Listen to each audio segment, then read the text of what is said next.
Amendment bill को केंद्र सरकार ने पास कर दी है, उसको लेकर के आप लोगों ने कलेक्ट्रेट पे पहुंच करके आक्रोशपूर्ण प्रदर्शन का रूप दिया है और उसके बाद जिलाधिकारी को मेमोरेंडम भी सौंपा गया है। तो क्यों ये इतना आक्रोशपूर्ण सभा को आयोजन करना पड़ा? क्या सरकार आपकी बातों को नहीं मान रही? सरकार को हमारी जितनी भी तंजीमें हैं उसका टीम जाके गुजारिश किया कि हमारा जो कोर्ट कानून है वो बेहतर है, इसमें छेड़छाड़ नहीं कीजिए, और वो कुछ भी नहीं मानी, सुनी अनसुनी करके और उसको पारित कर दिया।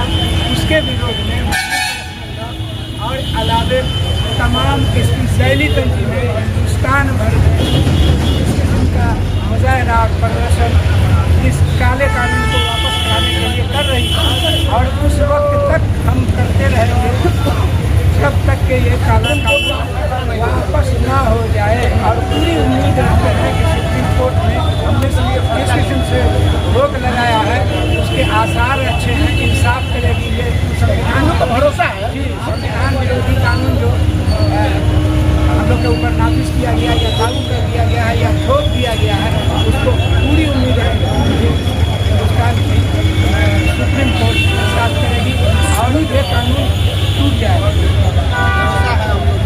सांसद और राज्यसभा दोनों से पारित हो गई है चूंकि ये कानून, और इस कानून का खंडन करने के लिए इतना आसान तो नहीं है सरकार को। देखिए सुप्रीम कोर्ट जो है उसी काम के लिए है। ऐसा है कि दोनों सदन से जो पारित हुआ है दोनों सदन में मामूली ही फर्क है।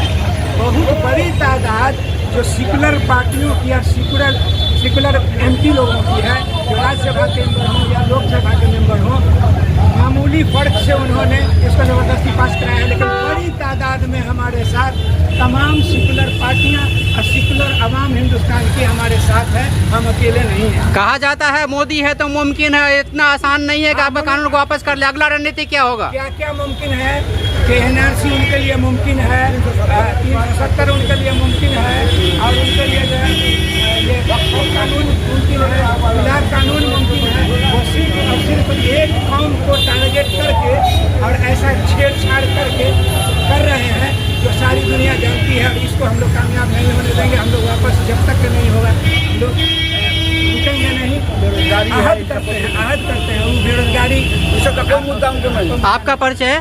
मैं नसीम अब्दुल्ला, राष्ट्रीय जनता दल के माइनॉरिटी कमेटी के जिलाध्यक्ष। न्यायपालिका जब कोई भी विधेयक राज्यसभा अथवा लोकसभा से पारित हो जाए और राष्ट्रपति की जब मुहर लग जाती है तो कानून बन जाता है।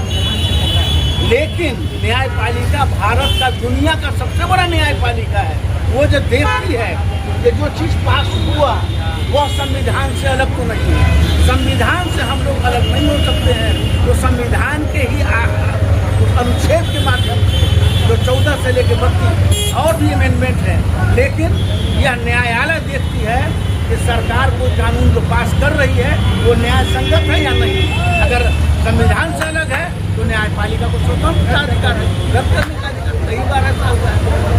तो हम लोग ऐसा नहीं है, हम लोग संविधान पर भरोसा है, हम लोगों को अदालत पर भी भरोसा है। सुप्रीम कोर्ट भारत का विश्व का सबसे बड़ा न्यायपालिका है, तो एक बार फैसला लेती है। आपका परिचय?